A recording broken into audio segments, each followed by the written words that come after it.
बोले पंच परमेष्टि भगवान की।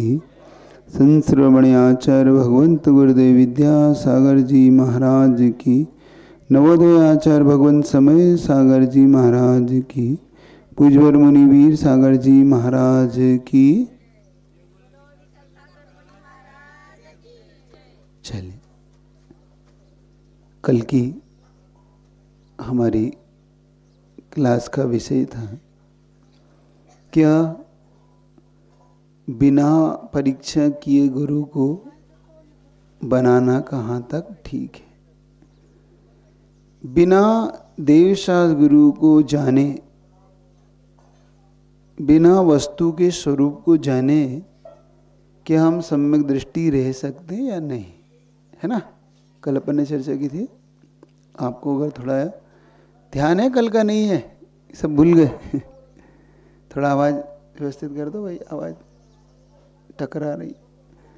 तो एक चीज तो पक्की है, जब तक हम वस्तु स्वरूप के को नहीं जानते, जब तक हम उसकी अंतरंग से परीक्षा नहीं करते, तब तक हम सम्यक दृष्टि हो नहीं सकते। वस्तु का ज्ञान हो जाना और वस्तु की स्वरूप की परीक्षा दो चीज होती है। एक तो वस्तु का ज्ञान हो जाना कि हाँ ये वो वस्तु है, लेकिन क्या ये वस्तु वैसी ही है जैसा उसके स्वरूप कहा गया।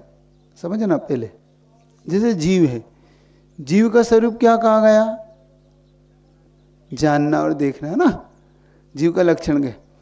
अगर हम वस्तु स्वरूप को नहीं जानकर हम इस शरीर को ही अगर हम जीव कह रहे हैं एकांत से, तो ये भी हमारा अज्ञान ही माना जाएगा ना, ऐसा।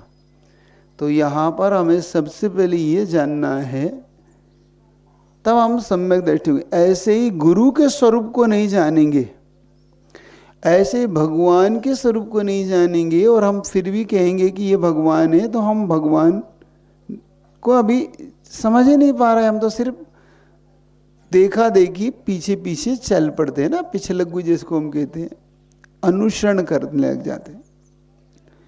यहाँ पर आज उसी चीज की चर्चा कर रहे हैं। हम पहले ये समझें कि हमारी इतनी योग्यता है कि नहीं। हम ऐसा मानकर बैठ जाते हैं कि नहीं नहीं, हम तो ऐसा करेंगे तो इसमें तो पाप लगेगा, क्योंकि भगवान की परीक्षा करना नहीं। आचार्य समंतव्रत स्वामी कहते हैं, जो बिना भगवान को जाने भगवान मानता है, वो कभी भगवान को पहचान, अभी उसके पास लक्षण ही नहीं। वो ऐसा हो गया जैसे कोई स्वर्ण खरीदने जाना चाहता है, लेकिन उसे ये नहीं पता है कि स्वर्ण का लक्षण क्या है, तो वो ठगा सकता है कि नहीं। जैसे कोई सोना खरीदने जाता है बाजार में, अब उसे ये थोड़ी पता है कि सोना क्या होता है। उसने तो ये समझा था कि भाई सोना जो पीला होता है वो सोना होता है। तो वहाँ पर वो सोने की अगर उसे पहचान नहीं है, तो वो वहाँ पर निश्चित तौर पर उसे ठगा जाएगा। कोई भी पीली वस्तु उसको सोना मानकर दे दी जाएगी। और ऐसे ही होता है। सोने में तीन चीज होती। क्या चीज होती? चलो तुम लोग सोना पहनते, सोने की तीन चीज बताओ, क्या होती पहचान? सोने की पहचान बताओ। चलो पंकज बताओ, सोने की पहचान क्या होती है? खरीदने जाते हो तो क्या होती है सोने की पहचान? कैसे पहचानते हो कि ये सोना पक्का है? क्या जानते हो? अरे उसको कैरेट में तो जानते हो, लेकिन उसको टंच जो करते हो कैसे करते हो? उसमें हाँ, उसमें तीन चीज होती है। उसमें मृदुपन होता है, दूसरा उसमें भारीपन होता है, और तीसरा उसमें पीलापन होता है।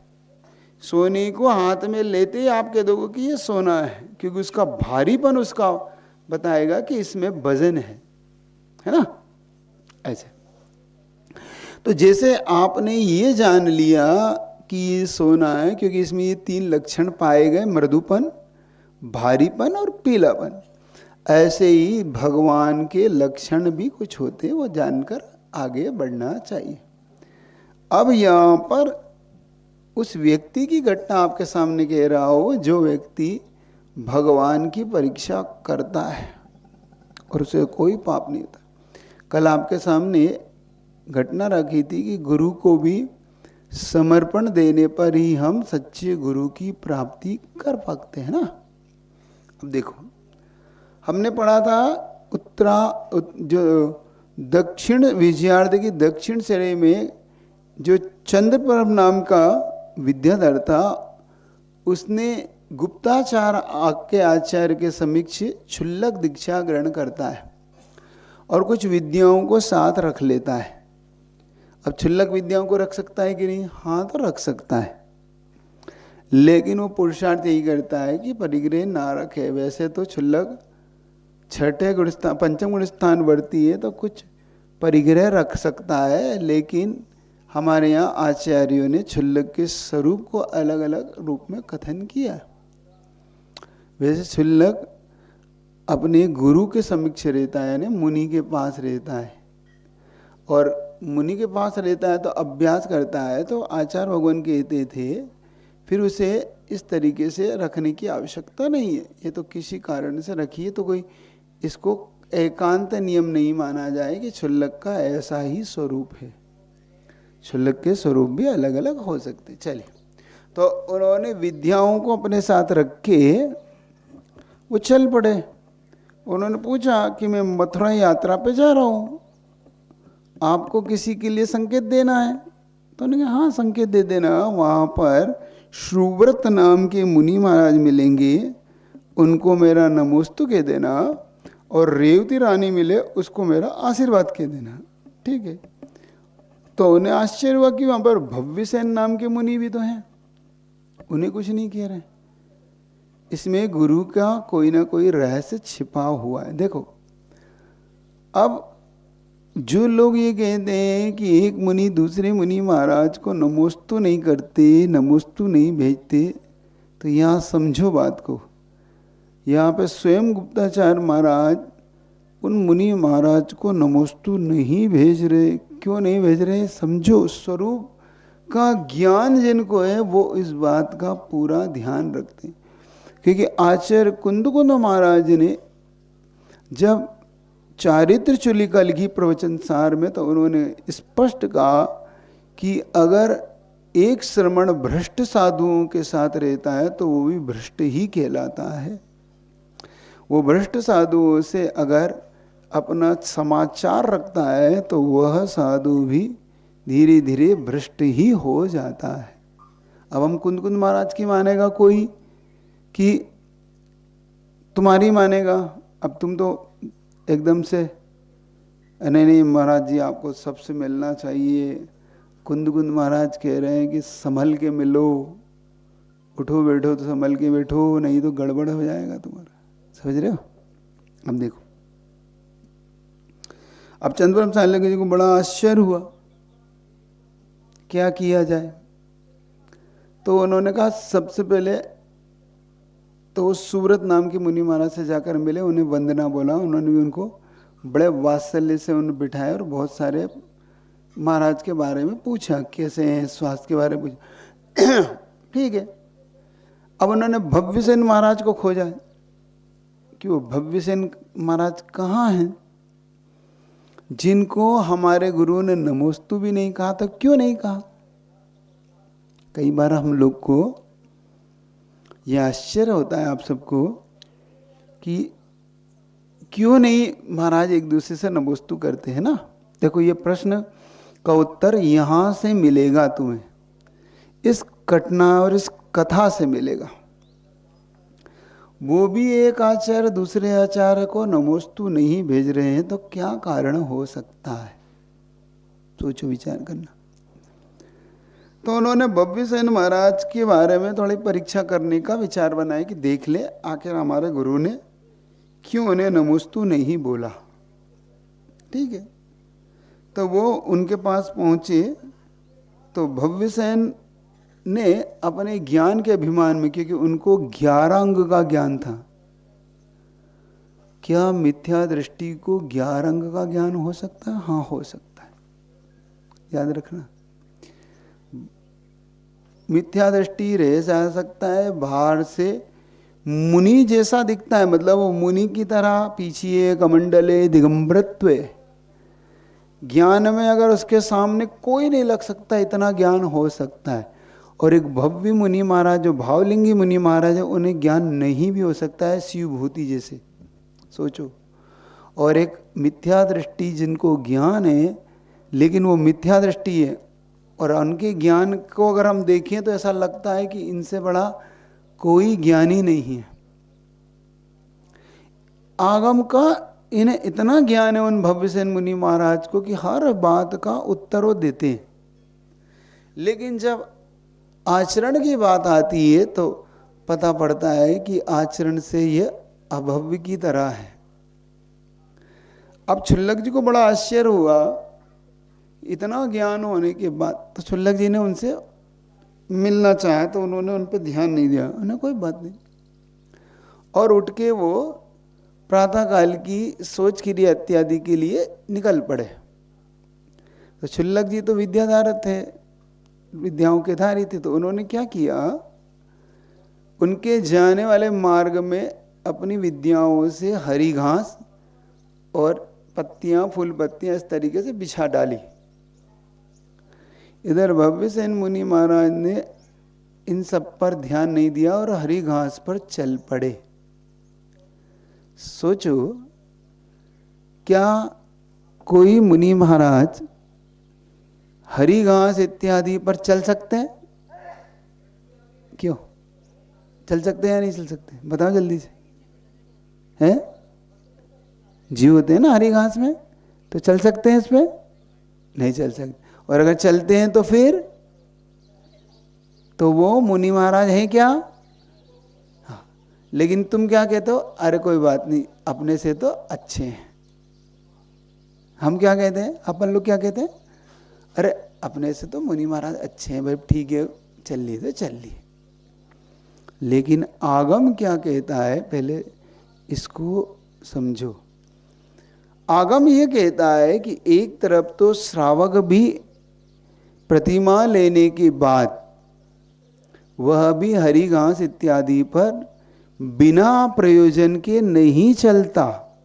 समझना यहाँ पे, कल जो पूछ रहे थे ना आप लोग कि हम प्रतिमा लेंगे तो क्या हम खेती कर सकते कि नहीं कर सकते, कल किसी ने प्रश्न किया था ना हमसे। तो खेती तो आप कर सकते हो, देखो, क्योंकि यहाँ पर प्रयोजन खेती करने का क्या है? उद्योगी हिंसा है। देखो, एक हिंसा का व्यापार, एक व्यापार में हिंसा, दो में बहुत अंतर है कि नहीं अंतर? एक व्यापार कर रहा है और हिंसा हो रही है, तो ये श्रावक के लिए छूट है। लेकिन कोई हिंसा का ही व्यापार कर रहा है तो वो छूट नहीं है। जैसे स्लेटर हाउस, स्लेटर हाउस क्या है? हिंसा का व्यापार है ना, व्यापार। नॉनवेज इत्यादि को सीधा सीधा जीवों को काट रहा है, और एक व्यक्ति खेती कर रहा है और उसमें हिंसा हो रही है, बिजनेस कर रहा है उसमें हिंसा हो रही है। तो ये उद्योग की हिंसा है, दोनों में अंतर है। क्योंकि कुछ लोग इसी कारण से खेती नहीं करते, और कि हम खेती करेंगे तो हम जैनी लोग हिंसा कर लेंगे, नहीं, हमारे यहाँ ऐसा नहीं कहा। आचार्य गुरुदेव की इस बात को समझने का पुरुषार्थ करना, वहाँ पर उन्होंने खेती करने को कभी हिंसा नहीं माना, बल्कि जीवन दान कहा है।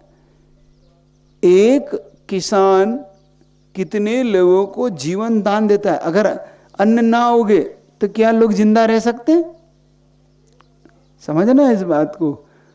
तो यहाँ पर किसान का उद्देश्य खेती करने का अर्थ है लोगों के जीवन को बचाना। यहाँ हिंसा उसका उद्देश्य नहीं है, और उसमें हिंसा होती है ये एक अलग मैटर है। यहाँ उद्देश्य के अनुसार निर्देश, यथा उद्देश्यो तथा निर्देशो, एक सूत्र आता है, जैसा उद्देश्य होता है वैसा बंध होता है।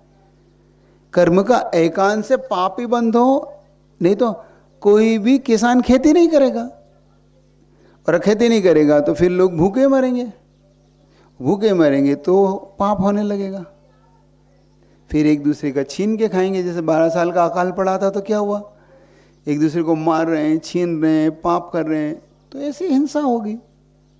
इसीलिए किसान एकांत से हिंसक नहीं है। शेतकारी करने वालों, तो आपको चिंता नहीं करना, आप प्रतिमा लो और आराम से खेती करो। हाँ, आपको ये सब किसान खेती में होने वाले कार्य को आप कर सकते हैं, क्योंकि आपका उद्देश्य यहाँ पर किसान की जीवन दान देने का है, ठीक है ना। जैसे आपका उद्देश्य आहार दान देने का है, मुनि महाराज को आहार दान देने का है, तो उसमें होने वाली हिंसा लगेगी क्या? एक प्रसंग से आपको समझाता हो। अब आज आप समझना इस प्रसंग को, तो आपको जल्दी पकड़ में आएगा। एक बूंद पानी में कितने जीव होते हैं, जल्दी बताओ, जल्दी कितने, एक बूंद पानी में कितने जीव होते हैं? विज्ञान के अनुसार 36,450, साइंस ऐसा मानता। अब तो उसने भी बहुत इससे ज़्यादा जीव निकाल लिए, क्योंकि उसने क्या किया, एक बूंद पानी को लेकर उसे 400 गुना बड़ा करके, क्योंकि उसको जब वो बड़ा करते हैं ना उससे देखने के लिए, तो वो उन्होंने जब उसको शोध किया और इतना बड़ा कर दिया कि जैसे बड़ा समुद्र जैसा हो गया। अब उसमें एक एक जीव की उन्होंने काउंटिंग की, 30 जीव की काउंटिंग है ये जल का एक जीव की काउंटिंग नहीं, क्योंकि वो तो दिखाई नहीं देता। अब इतने जीव उन्होंने गिरे, और जैन धर्म के अनुसार असंख्यात जीव राशि होती है। आप समझो, और तुम एक दिन में जब स्नान करते हो कितने पानी से नहाते हो, जल्दी बताओ? एक बाल्टी, एक घड़ा, इतना लग जाता ना। अब एक बूंद पानी में इतने जीव है, तो पूरे घड़े में कितने जीव होंगे, गुणित कर लो, उनका गुणाकार कर दो कि इतने जीव एक बूंद में, तो इतने घड़े में कितने जीव, मतलब वो असंख्यात में भी असंख्यात गुणा हो गए वो, ठीक है। अब तुम खुद बताओ, होने वाली उसमें हिंसा से तुम कहाँ जाओगे? अब जल्दी बताओ। अब उस रोज नहाना है उसको, इतने कपड़े रोज धोना है आपको, इतने बर्तन रोज धोना है, तो इतनी हिंसा हो रही है आपके द्वारा, इतना पानी ढुल रहा है, तो नियम सब कहाँ जाओगे तुम सब? जल्दी बताओ, कहाँ जाओगे? नरक। उसमें क्या बात है, जो है सो है, जाना ही पड़ेगा। लेकिन आपने इस बात के लिए भगवान की बात मान के आपने नहाना बंद कर दिया कि भैया इतना पानी डुलता है, मैं तो नहाना ही नहीं।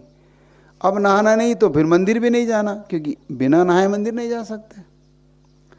अब बिना नहाए मंदिर भी नहीं जा सकते, तब आपने कहा कि भगवान आपकी बात मान के मैंने मंदिर जाना छोड़ दिया और अभिषेक करना भी बंद कर दिया। क्यों? क्योंकि अब इतनी हिंसा होती इसलिए।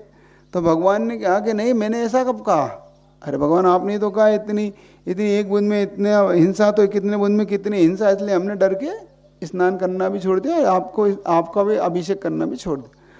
तब भगवान ने क्या कहा ये समझो। तब भगवान ने कहा कि अगर तुम नहाने का प्रयोजन देखना, प्रयोजन बताओ। अच्छा, आपके नहाने का प्रयोजन क्या है, जल्दी बता दो। क्यों नहाते हो आप लोग?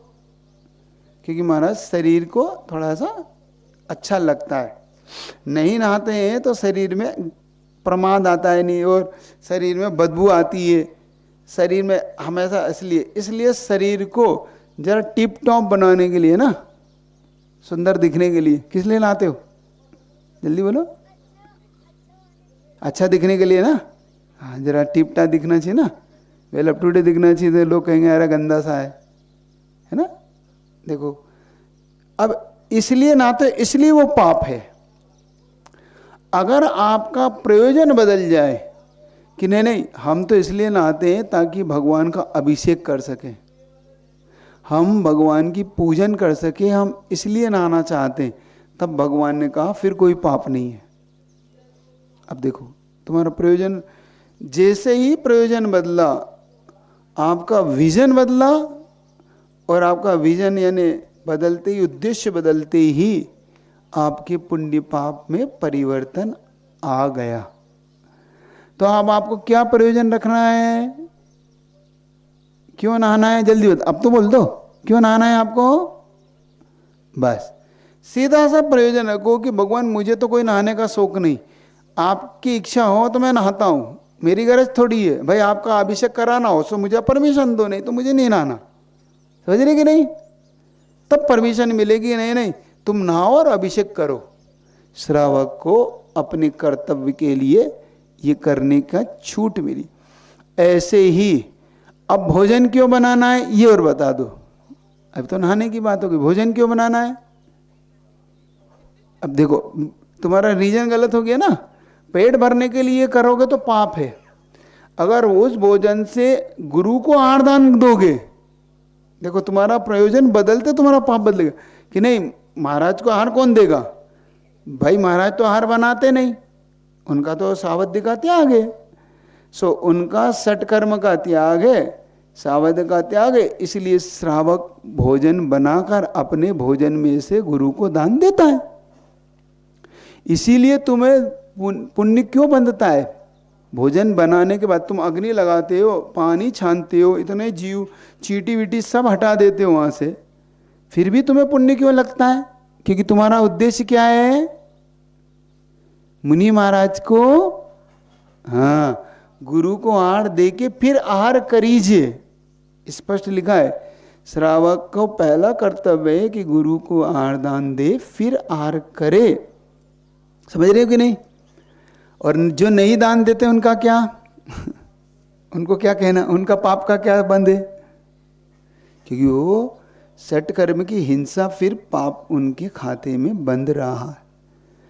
सीधा सीधा एक ही आपको तो गणित रखना है, हर कार्य के पीछे एक ही उद्देश्य रखो, देवशाज गुरु एक ही। कोई पूछ रहा है भाई क्यों कमा रहे हो? तो भाई मंदिर की रक्षा कौन करेगा और कैसे होगी मंदिर की रक्षा? सो दान देना है, मेरा काम है मंदिर की रक्षा करना, सो दान देना, इसलिए मैं कमा रहा हूं। ये मत कहो परिवार चलाने के लिए कमा रहा हूं। परिवार चलाने के लिए कमा रहे हो तो फिर तुम पाप में पड़ रहे हो, और वही काम तुम देवसास गुरु की भक्ति करने के लिए कर रहे हो। सो कि भाई देवसास गुरु की भक्ति करना है मुझे, इसलिए कमाना पड़ रहा है। मैं तो नहीं चाहता कमाना माना, लेकिन अब कमाऊंगा नहीं तो फिर अपने मंदिर की रक्षा कैसे करूंगा? भाई मंदिर में मुझे पूजन सामग्री भी लाना है, ये सब लाना है, तो कैसे आएंगी जब मैं कुछ कमाऊंगा? ऐसे ही समझ रहे हो कि नहीं? अब याद रहेगा आपको, उद्देश्य याद रहेगा आपके? रहेगा कि नहीं रहेगा? बोलो जल्दी से बोलो। अब पाप करते समय याद रहेगा आपको? अब कोई भी चीज अपने खाते में अपने को लिखना ही नहीं है, हमको अपने लिए नहीं करना है।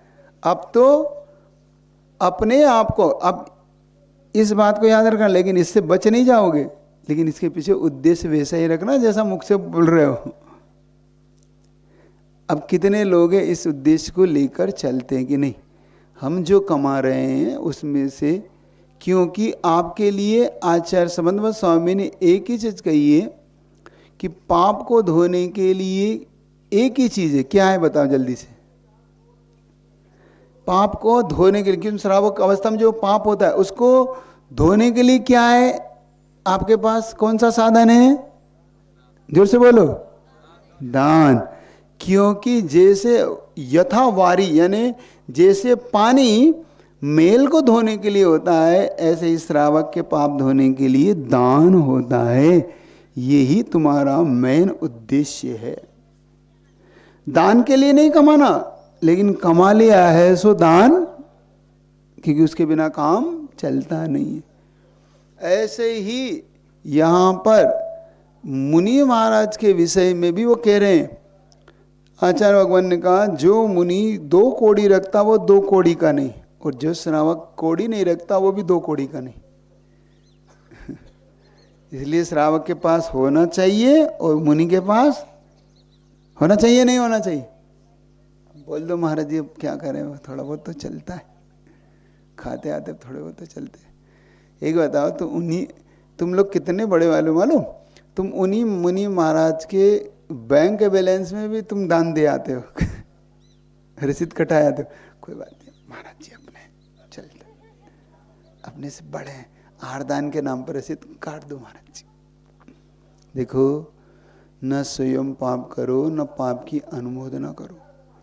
ऐसे पाप से कम बचो कि महाराज जी, बल्कि आपका कर्तव्य ये है कि महाराज जी आपकी सेवा में हम लोग हैं ना महाराज जी, आप क्यों ये कर रहे हो, आप क्यों ये रसीद कट्टा लेके बैठे हो, क्यों इन चीज़ों में आप पड़े हो, हम सब कब करेंगे महाराज जी, समझ रहे हो?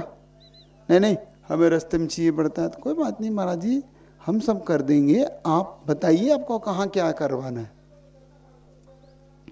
ऐसे गुरुओं की सेवा करो, तब जाके तुम्हें सच्चे गुरु प्राप्त होंगे, वरना याद रखो इस यहाँ से तुम्हें सच्चे गुरु मिलना बंद हो जाएंगे। अब सुनो, सच्चे गुरु का स्वरूप आ रहा है इसमें। अब क्षुल्लक जी ने देखा कि ये भव्य सेन वास्तव में भव्य की अभव्य है, थोड़ी परीक्षा की जाए, तो उन्होंने घास फूस उसने बना दी और वो भव्य सेन मुनि महाराज उन घास पे चल पड़े। उनके अच्छा अब समझ में आया कि मेरे गुरु ने क्यों इनको नमोस्तु नहीं कहा, क्योंकि घास में होने वाली हिंसा को ये हिंसा नहीं मानते। देखो, जबकि भरत चक्रवर्ती ने श्रावकों को भी, पंचम गुण स्थानवर्ती श्रावक को भी कहा, तो वो श्रावक भी नहीं चले घास फूस, क्योंकि उन्होंने कहा नहीं, ये घास पर होने वाली हिंसा से हिंसा होती है।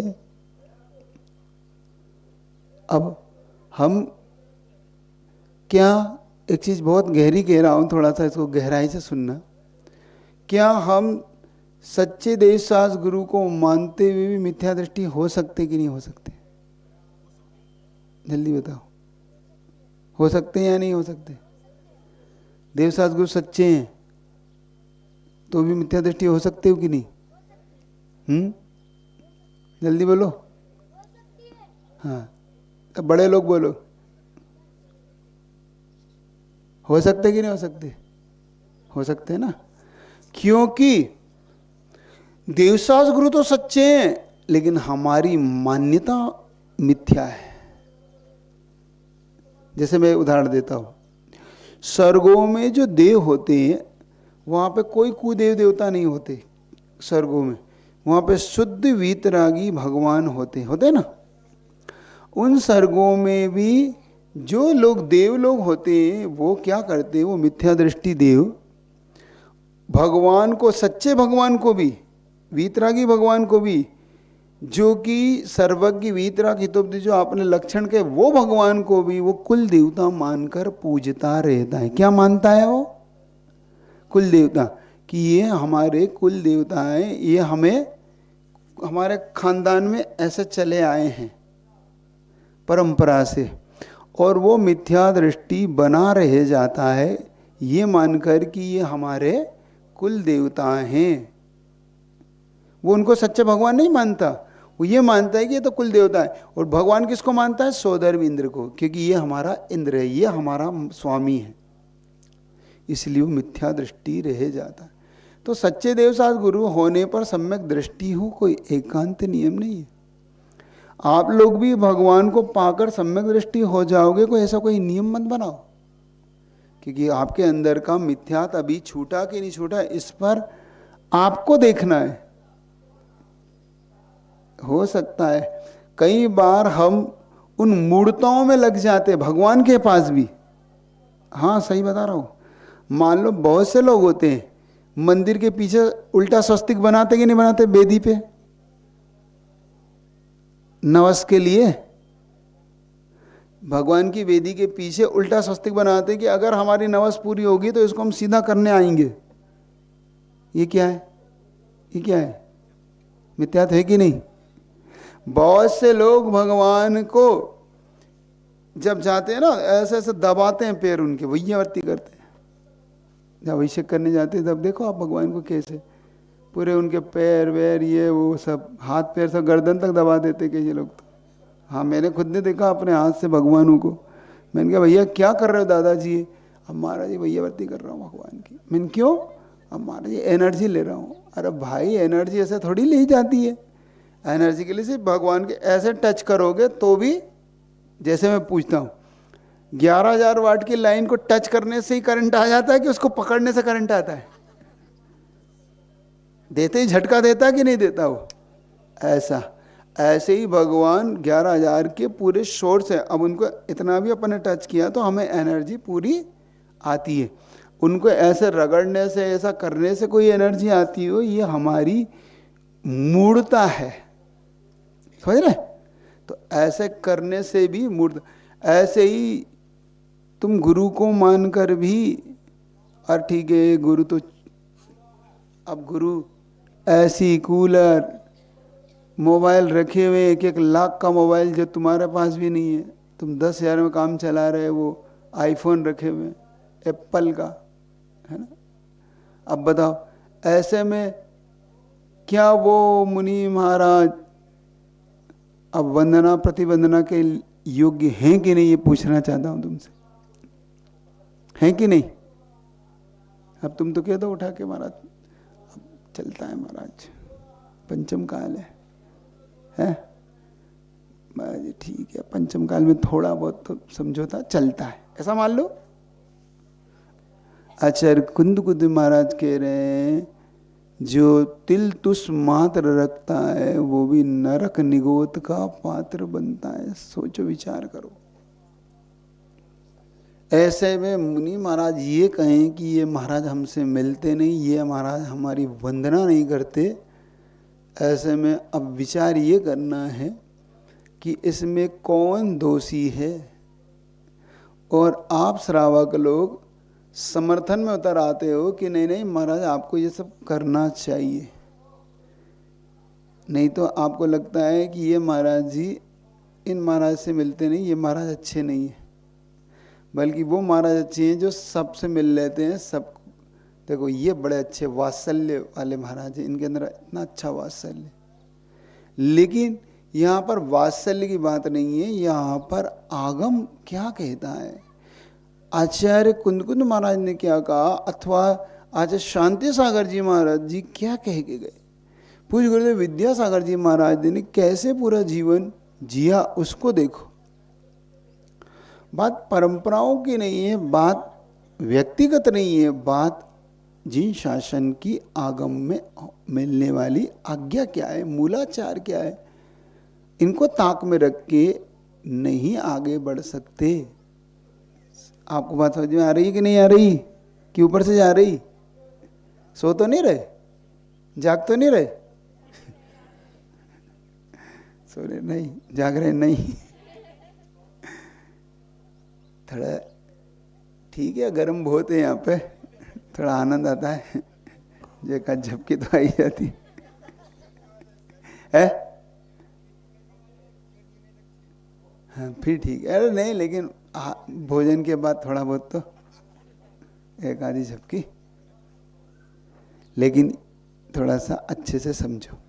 अब देखो, अब जब वो छुल्लक जी ने देखा कि भाई ये तो घास पे चल पड़े, तो छुल्लक जी ने एक परीक्षा और करी।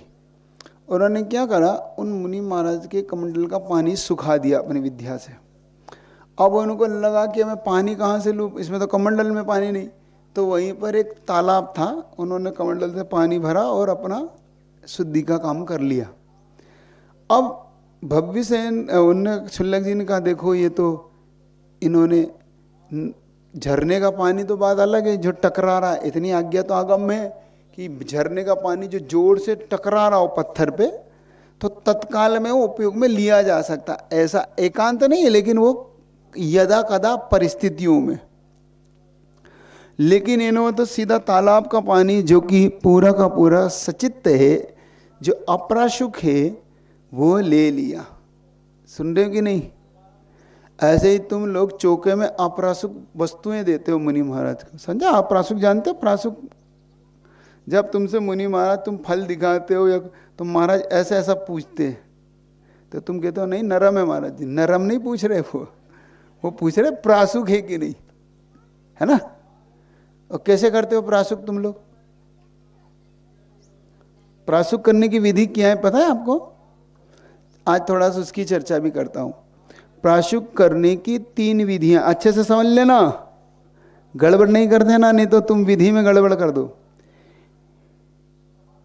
पहला आता है छिंद भिंद, दूसरा आता है अग्निपक्व, और तीसरा आता है पेलना। पेलना जानते हो ना, गन्ने का रस जैसे निकालते हो ऐसे।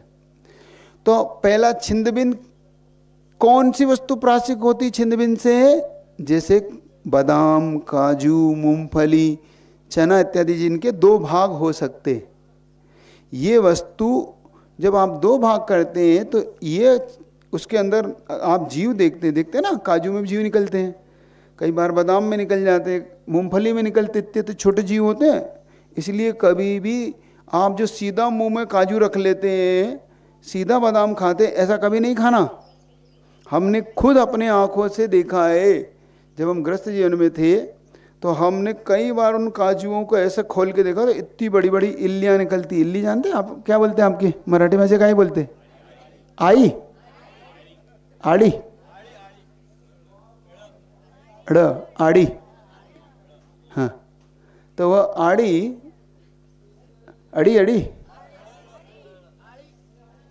मात्रा दीर्घ है क्या? आकी, आड़ी, अड़, ला ला आकार के जो बाढ़ जो बाढ़ का ना तुम्हारे अलग से। एक तो ये हमारे ऐसे में हिंदी में कहीं नहीं है, ना इंग्लिश में, ये तुम्हारी मराठी में अड़ा है, अलग से ही है ये बाढ़। हाँ, तो बाढ़, आड़, आड़े, अब जो भी तुम है ना, ठीक है, अब तुम समझ लो। अब कई बार काजू में, बादाम में, इनमें, तो इनको छिंद भिंद करना हो तो इनके 2 भाग जरूर करना। आज ही किसी ने मुझे जब दान के समय पूरी बादाम रख दी, अब उसे 2 करने में मुझे समय लग गया, क्योंकि उसमें देखना पड़ता है ना, तो ऐसे 2 करके ही देना, ये होता है छिंद भिंद। अब बाकी फिर जो हरी सब्जियां होती हैं उनका क्या करना? हरी सब्जी में कुछ फल होते हैं, कुछ सब्जियां होती हैं, तो जो सब्जियां सब्जी के रूप में बनती है वो अग्नि के अंदर पूरी पकना चाहिए। अध कच्ची, आधी कच्ची, अथवा बिना, जैसे आपने ककड़ी है, टमाटर, इनके पीस कर लिए, अब ये प्राशुक नहीं है, क्योंकि ये अभी कच्चापन इनके अंदर है। तो या तो उनको पकाओ आप, जैसे केले के 4 पीस करे और आपने रख दिए कि महाराज जी ले लो, ऐसे ही सेव फल आप लोग है ना, आप देते हो, चीकू देते हो कोई, तो आप सीधे से 2 फल करते हो, महाराज जी ले लो। अब महाराज जी कहते हैं भाई प्रासुक है कि नहीं, तो आप कहते हैं नहीं महाराज जी 2 पीस कर तो दिए, नहीं, वो प्रासुक नहीं है। वो उसके लिए फिर क्या करें महाराज? आप देखो, मैं बताता हूँ। उस केले को पहले आपने खोल के देख लिया, क्योंकि उसको खोल के देखना जरूरी है।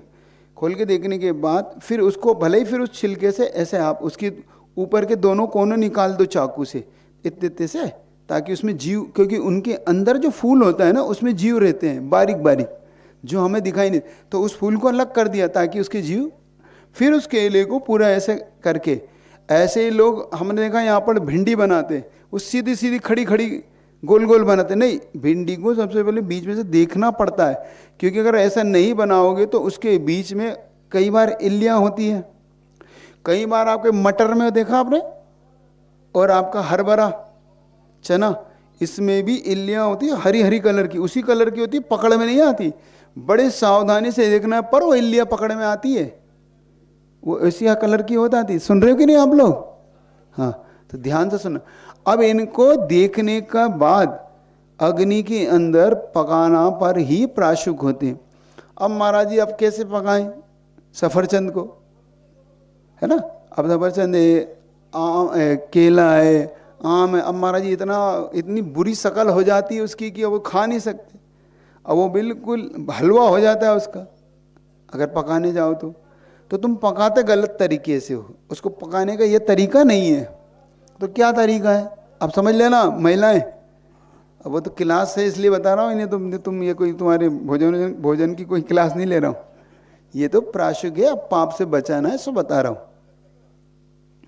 जब आपने उस केले को और या कोई भी सब्जी को देख लिया, आपने फल को, सफरचंद हुआ, आम हुआ, आपका चीकू हुआ, अनार हुआ, अब मौसम्बी हुई, संतरा, देखने के बाद आप क्या कीजिए, जो बर्तन होता है, आपकी तपेली होती है ना, उस तपेली में 2 इंच पानी, 4 इंच पानी डाल दीजिए, और ऊपर से छन्नी जो आती है ना आपकी, गेहूं इत्यादि छानने वाली, उस छन्नी को उस पानी से 4 इंच ऐसे दूरी बना के रखना है।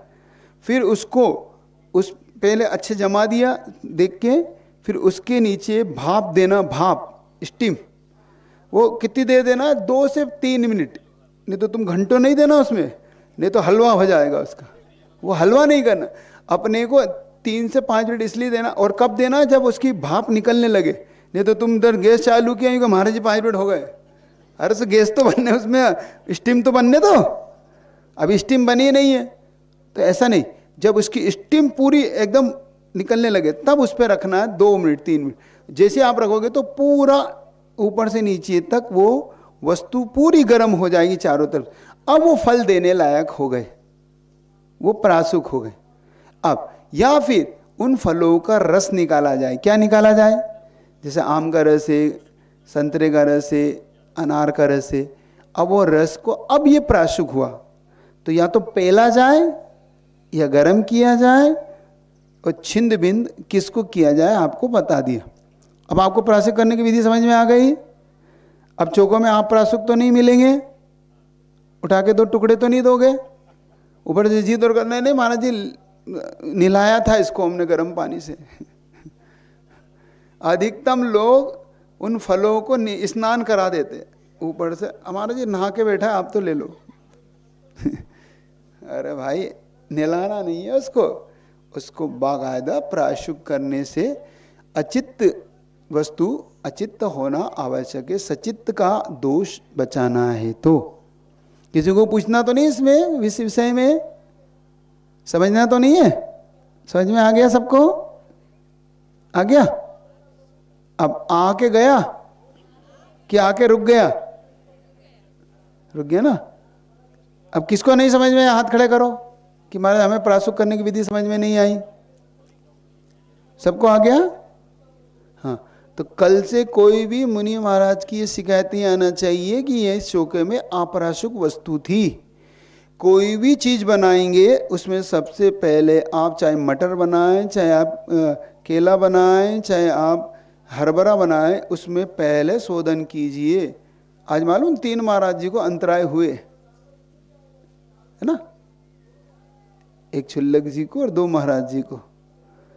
बड़े महाराज को अंतराय हुए, उत्कर्ष सागर जी को अंतराय हो गया, और विचार सागर जी को अंतराय क्यों हो गया कि एक में तो एक जीव पे लात रख दी, पैर रख दिया। बड़े महाराज जी का अंतराय तो ऐसे हुआ, तुम देखते नहीं हो नीचे चौके में क्या चल रहा है। और एक जगह पे बर्तन नीचे गिरा दिया मुनि महाराज के आहार देते समय। अब तुम्हें हड़बड़ाहट में बर्तन एक, अब अज्जियों से इसीलिए कहते हैं वो, तुम बहुमुखी प्रतिभा के धनी मत बनो। तुम अम्बे माता क्यों बन रही, एक हाथ में ये एक हाथ में ये, 12 हाथ क्यों कर रही हो अपने? एक हाथ में जो है उसे ही चला दो, वो उसे वो भी चलाना ये भी चलाना, और नियत में 2-4 कटोरियां और। ऐसा मत करो, नहीं तो ये आज देखो घटना घट गई ना। ऐसे छुल्लक जी को अंतराय आ गए, बाल आ जाता, देख के नहीं देते इसका मतलब आप लोग। तो ये नहीं होना चाहिए, समझ में आ गया ना। तो ऐसे आप प्रासुक की विधि ध्यान रखें।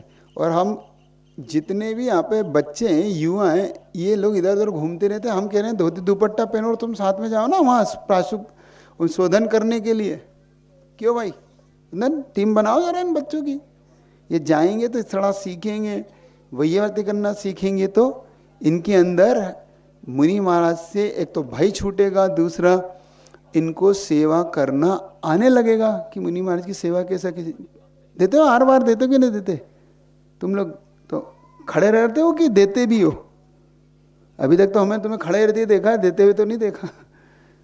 देते तो जब कोई धक्का मार के देता कि देना, तो कहते ले भाई ले, एक ग्रास दिया फिर ऐसे खड़े हो गए। ऐसा नहीं करना। अपनी एक बात याद रखो, हम जिस स्थान पे खड़े हो जाएं उस स्थान पे हमारी उपयोगिता होना चाहिए। मतलब हम जिस स्थान पे खड़े हैं, किसी चाहे मंदिर में खड़े हैं, चाहे आहारदान में खड़े हैं, चाहे हमारा वजूद वहां पे होना चाहिए। ऐसा नहीं कि हम बोले राम खड़े हैं, जितनी चाबी भरी राम ने उतना चला खिलौना। उनने कह दिया दे दो, सौ उठा के दे दिया। उनने कहा खड़े हो जाओ, सो हाथ जोड़ के ऐसे खड़े हैं, जय श्री राम, राम राम राम जप रहे है कि नहीं भोला राम। वहां पर अब तुम लोगों को क्या करना चाहिए? देखो, हमने देखा जितने भी युवा हैं यहाँ पे, या बालक हो चाहे बालिकाएं, वहां चौके में उन अज्जियों को तो आगे कर देते हैं, और खुद ऐसे पीछे ऐसे हाथ जोड़ के एकदम भोलेनाथ बन के खड़े हो जाते हैं। नहीं, तुम लोग को एक्टिव रहना है। अपने हाथ में लो, सबसे पहले शोधन करो, फिर कहो कि अजी अब तुम दो, हम शोधन, हम पीछे से पूरी चीज का एक एक चीज का शोधन करने के बाद फिर दें। उन अज्जियों को दिखता विकता तो है नहीं, दिखता है? अज्जी तो ऐसे उठा के पटकती है, ले महाराज ले, अब तुम जानो, तुम्हारा भाग्य जाने, हमने तो दे दिया, क्योंकि हमें पक्का है कि तुम बिना शोधन के नहीं लेते, इसलिए हम तुम्हारे को देते हैं। अब तुम्हारा कितना शोधन हम देख ले। सुन रहे हो कि नहीं अज्जियां? तुम्हें तुम्हारी कसम है, अब तुम जब तक इनसे शोधन ना करा लो। समझ रहे हो? अब तुम लोग, अब जितने भी यहाँ पे जितने युवा लोग बैठे हैं, वो लोग अच्छे से शोधन करेंगे। आंख वाले हो, जरा अच्छे शोधन किया करो, ठीक है? करोगे? डरना नहीं, डरने की क्या बात है उससे? भाई चीज है, उसे देखना ही तो है, देख के तो देना है। बढ़िया, आपने शोधन करके दो, रोटी है तो रोटी देख के दो, और सब्जियां तो सब्जी, दाल है तो दाल, ठीक है? तो अंतराय नहीं आना चाहिए। इतने शुरू के और एकदम पहले ग्रास में दूसरे ग्रास में अंतराय आ रहे हैं। सोचो आप 24 घंटे बिना आहार के, बिना उसके वो रहते हैं, नए नए छुल्लक हैं। अभी सोचो, समझ में आ रहा है कि नहीं आ रहा है? तो आपका कर्तव्य समझ में आ रहा है आपको लोग को? हाँ, इतने इतने बुजुर्ग महाराज, 84 साल के बुजुर्ग महाराज, आप बताओ, तुमने कटोरी पटक दी, उनका अंतराय हो गया है। अब उन्हें दिन भर कैसे निकलेगा? फिर भी वो अच्छा, अब वो तो अच्छे से निकालो, लेकिन अपने को ध्यान रखना ना। चलो, तो ऐसे मुनियों की चर्या में हमें बहुत ध्यान रखना, क्योंकि तुम श्रावकों के पास इससे अच्छा पुण्य कमाने का और पाप की निर्जरा करने का कोई साधन नहीं है, कोई साधन नहीं है। एक बात याद रखो, तुम हजारों पूजाएं करो, हजारों तीर्थ यात्रा करो, लेकिन एक गुरु की चर्या निर्दोष और अच्छे से करा दोगे तो तुम्हारा सम्यक शिखर जिसे भी ज्यादा पुण्य बंद होता है, उससे भी ज्यादा। सोचो, सही बता रहा हूं? क्योंकि ये सब चैतन्य तीर्थ हैं। इनको क्या कहा है आचार्यों ने? चेतन तीर्थ कहा है। चलते फिरते तीर्थ, चलते फिरते सिद्धो सम, इनको कहा है। हम मंदिरों में तो खूब घंटियां बजाते हैं, लेकिन जब हमारे सामने चेतन भगवान यानी चेतन मुनि महाराज आते हैं, तो हम उन्हीं का अपमान, उन्हीं का अनादर करके चले जाते हैं। अनादर करने का फल आगे देखने में आएगा आपको कि अनादर करने का फल भी क्या होता है। इसलिए आदर भाव रखो, इस लिंग के साथ आदर भाव रखो। उन्हें तो कोई फर्क नहीं पड़ने वाला, क्योंकि आप उनका आदर नहीं करोगे तो उनका क्या बिगड़ जाएगा? आदर करने से आपको ही मिलेगा, अनादर करने का फल भी आपको मिलेगा। उन्हें तो ना पहले कोई फिक्र थी ना आए, क्योंकि तुम आदर नहीं करोगे तो कोई वो छोटे थोड़े हो जाएंगे, थे जैसे हैं वैसे रहेंगे। इसलिए आदर भाव रखो, इसलिए एक्टिव रहा करो। थोड़ा रहोगे कि नहीं? हाँ, कल से सब लोग एक्टिव दिखना चाहिए। ये बच्चे को बोलो ये सब जरा सोले ओले के कपड़े पहन के एक्टिव रहें अपने साथ। देखो, गुरु की सेवा करने का यही अवसर है, जंगल में, आहारदान में, बिहार में, और क्या, बाकी कोई अवसर नहीं है गुरु से जुड़ने का, गुरु की सेवा का, गुरु के नज़दीक, गुरु की शरण पाने का। यही सबसे श्रेष्ठ अवसर होता है, उनकी कृपा पात्र बनने का। क्योंकि एक बात ध्यान रखो, गुरु किसी का उपकार कभी नहीं भूलते, अपकार को कभी याद नहीं रखते और उपकार कभी भूलते नहीं। क्योंकि देखो इस श्रावक ने मेरा उपकार किया था। और हमने कई बार आचार्य श्री को देखा, हमने देखा आचार्य जी जब 75-76 में एमपी में आए थे बड़े बाबा कुंडलपुर के पास, तो वहाँ जो अजमेर के रहने वाले कुछ श्रावक श्राविका आचार्य श्री की दीक्षा 68 से उस तक, जब तक राजस्थान में रहे तब तक वो खूब सेवा करते रहे 5-7 साल। अब वो आचार्य श्री इधर आ गए, सुनना, और इधर आके आचार्य श्री की वो फिर भी भक्ति करने इतनी दूर आते थे। तो आचार्य श्री को याद था कि ये श्रावक हमारी हमेशा भक्ति करता है। तो आचार्य श्री जब धीरे धीरे आचार्य श्री की ग्रोथ होती गई और जब पहले हजारों 200 300 चौके लगने लगे, और उनको याद था कि इस श्रावक ने मुझे उस समय भी चौका लगाया है जब 3 या 5 चौके होते थे, ऐसी ठंड में लगाता था। तो आचार्य श्री पता है उसको कभी नहीं भूलते थे। वो जैसे ही आता था वो चौका लगाता था तो तीसरे या चौथे दिन उसके हार हो जाते थे। कौन से दिन हो जाते थे? चौथे दिन। अब लोग कहते थे भाई ये श्रावक अभी आया, हम महीने महीने से लगा रहे हैं और ये आज ही लगा रहा, फिर भी आचार्य श्री इसके यहाँ चले गए। लेकिन आचार्य श्री ने कृतम उपकारम न विस्मृति साधवा, कभी भी किए उपकार को साधु कभी नहीं भूलता। इसलिए याद रखना, सावक अगर उनके उस अवस्था में उनसे जुड़ गया तो जब उनका लेवल बढ़ता है या उनकी साधना बढ़ती है तो तुम्हें कभी नहीं भूलते कि उसने मेरी किस लेवल पे साधना की थी और उसने मेरी कब सेवा की थी। इसलिए कह रहा हूँ, कौन सा साधक कहाँ किस स्थान पे चला जाएगा, इसलिए सेवा करना सीखो। बाद में फिर तुम बाद में कहते महाराज जी पहचाना आपने, हम कहते नहीं पहचाना तो तुमने हमें पहचाना था, तुमने हमें पहचाना था, नहीं पहचाना हमारे, तो हम भी फिर कहाँ से पहचानेंगे भाई, तुम हमें पहचान ले तो हम तुम्हें पहचान लेते। समझ रहे हो कि नहीं? बात आ रही, समझ में नहीं आ रही? हाँ, ध्यान रखो, जैसा करोगे वैसे ही भरोगे। इसलिए सेवा करना सीखो। समझ रहे हो? अब छुल्लक जी ने उन भव्यसेन मुनि महाराज की अच्छी तरह परीक्षा करके और ये जान लिया कि मेरे गुरु ने इन्हें नमोस्तु नहीं किया, इसलिए उनने कहा कि ये तो अभव्यसेन हैं। अब छुल्लक जी सीधा रेवती रानी के पास गए कि भाई ऐसा क्या है इस महिला में। अब देखो, एक महिला को आशीर्वाद क्यों दिया मेरे गुरु ने, तो उन्होंने कहा इसकी परीक्षा करना चाहिए। तो वो कैसे गए, तो उन्होंने सबसे पहले ब्रह्मा का रूप बनाया, क्योंकि विद्याधर तो थे, तो उन्होंने अपने 4 मुख बनाए, एक बड़ा सा कमल बनाया और हवा में वो ब्रह्मा के रूप में संसार के सामने कि ब्रह्मा जी आए, ब्रह्मा जी आए।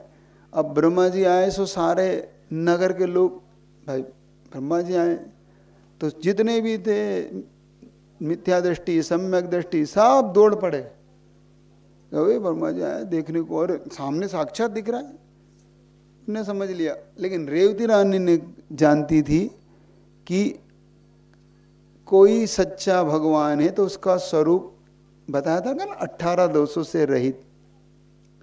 तो उन्होंने कहा कि नहीं, मुझे तो वीतराग भगवान पर ही जाना है, इसके अलावा मुझे कहीं नहीं जाना। यहाँ पर रेवती रानी की परीक्षा होती है। समझ रहे हो महिलाएं? पक्का रहना सीखो। जो अपने बाप का नहीं हुआ वो किसी का नहीं होगा। तुम्हें पहले अपने भगवान के तो सगे हो जाओ। हो भगवान के सगे हो कि नहीं हो? क्योंकि कल कोई बता रहा था महाराज जी, भगवान को तो लोग नमोस्तु नहीं कर रहे थे, उस देवी को जाके सीधा नमोस्तु, सीधा तिलक धारा और जय जिनेन, हो गई सकरात। वो आदिनाथ भगवान तो देख रहे हैं कि मेरे पास आया है लेकिन नीचे बैठा हुआ है, वहाँ एप्लीकेशन लगा रहा है ये, और यहाँ नमोस्तु तक नहीं कर रहा। और ये पक्की न्यूज हमारे पास है, क्योंकि जिसने देखा उन्होंने स्वयं न्यूज हमें दी है। अब तुम ये नहीं कहो कि महाराज जी हमने नहीं किया। जिन्होंने किया है ये मिथ्यात्व का सीधा सीधा कार्य है। तुमने सीधा सीधा वीतराग भगवान की अवहेलना की है। अब तुम जानो तुम्हें इसका फल क्या मिलेगा, समझ रहे हो। अब आगे की घटना कल सुनेंगे, आपका समय हो गया। देखो मैंने तुमसे कहा था 3 बजे मैं आगे जाता हूँ, लेकिन तुम कितने बजे आते हो? बारात चली आती है, राइट टाइम आया करो। अगर